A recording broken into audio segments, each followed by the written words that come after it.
ஹரே கிருஷ்ணா. 19வது ஸ்லோகம் பார்க்கலாம். தானகம் த்விசதக கிருஹான் சம்சாரேசு நரதமான் சிபாம் யஸ்ரம்ச அசுபான் ஆசூரிஷ்வேவ யோனிஷ. தனிப்பட்ட ஆத்மா ஒரு குறிப்பிட்ட உடல்ல வைக்கப்படுவது பகவானின் இச்சைக்கு ஏற்பதான் என்பது இந்த ஸ்லோகத்தில் ரொம்ப தெளிவாக சுட்டி காட்டப்படுது. அசுரத்தனமான மனிதன் கடவுளின் உன்னத தன்மையை ஏற்காம இருக்கலாம், தனது சொந்த விருப்பப்படி செயல்படலாம். ஆனால் அவங்க அடுத்த பிறவி பரமபுருஷ பகவானின் முடிவை சார்ந்தது. அவனது கையில் அதுவே உண்மை.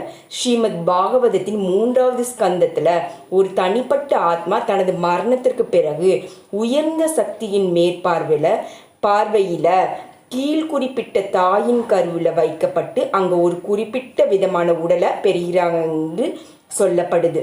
எனவே தான் மிருகங்கள், பூச்சிகள், மனிதர்கள் என்ற பலதரப்பட்ட உயிரினங்களில் நம்ம ஜடவாழ்வில் பார்க்குறோம். இது எல்லாமே பரமசக்தியால் ஏற்பாடு செய்யப்படுது. பரமசக்தியாலனா கடவுளால் நிர்ணயிக்கப்படுது. தற்செயலாக நடக்கப்படுறது இல்லை. அசுரத்தன்மை உடையவர்களை பொறுத்தவரையில் அவங்க நிரந்தரமாக அசுரரின் கருவில் வைக்கப்படுறாங்கன்னு தொடர்ந்து பொறாமையுடன் மனித இனத்தின் கடநிலையில் இருப்பர் என்று இங்கே தெளிவாக சொல்லப்படுது. இதே போல அசுரத்தன்மையுடைய மனித இனங்கள் எப்போதும் காமம் நிறைந்தவர்களாக, ஹிம்சை செய்பவர்களாக, வெறுப்பு நிறைந்தவர்களாக, தூய்மையற்றவர்களாக காணப்படுறாங்க. காட்டிலுள்ள பலதரப்பட்ட வேடர்கள் அசுர வாழ்வினங்களை சேர்ந்தவர்களாக கருதப்படுறாங்க. 20வது ஸ்லோகம். ஆசுரம் யோனிம் ஆபானா மூட ஜென்மணி ஜென்மணி மாம் அப்ராப்யயவ கௌந்தேய ததோ யாத்யந்தாமகதிம். இறைவன் கருணை நிறைந்தவர் என்பது அறிந்த விஷயம்தான். ஆனால் அவர் அசுரர்களிடம் ஒருபோதும் கருணை காட்டுறதில்லை என்பதை நம்ம இங்கே பார்க்குறோம். அசுரர்கள் அதே போல அசுர கர்ப்பங்களிலேயே பிறவிதோறும் வைக்கப்படுறாங்கன்னு பரமபுருஷருடைய கருணையை பெறாம அவங்க மேல்மேலும் கீழ்நோக்கி சென்று இறுதியில் நாய், பூனை, பன்றியை போல உடல்களை அடைகிறாங்கன்னு இங்கே ரொம்ப தெளிவாக சொல்லப்பட்டிருக்கு. இதே போல் அசுரர்கள் தங்களது வாழ்வில் எந்த நிலையிலும் இறைவனின் கருணையை பெறுவதற்கு வாய்ப்பில்லை என்பது தெளிவாக கூறப்படுது. இதே போல நபர்கள் படிப்படியாக நாய்கள் மற்றும் நிலைகளுக்கு மூழ்கி விடுவர் என்று வேதங்களிலும் சொல்லப்படுது.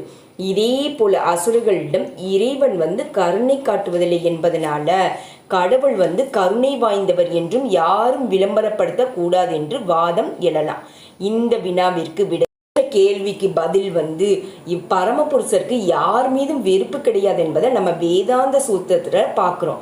அசுரர்களை கீழான வாழ்வினங்களை வைப்பதும் அவருடைய கருணையின் மற்றொரு உருவமே தான். சில சமயங்களில் அசுரர்கள் இறைவனால் கொல்லப்படுறாங்க. அப்படி கொல்லப்படுவதும் அவர்களுக்கு நன்மை தான்.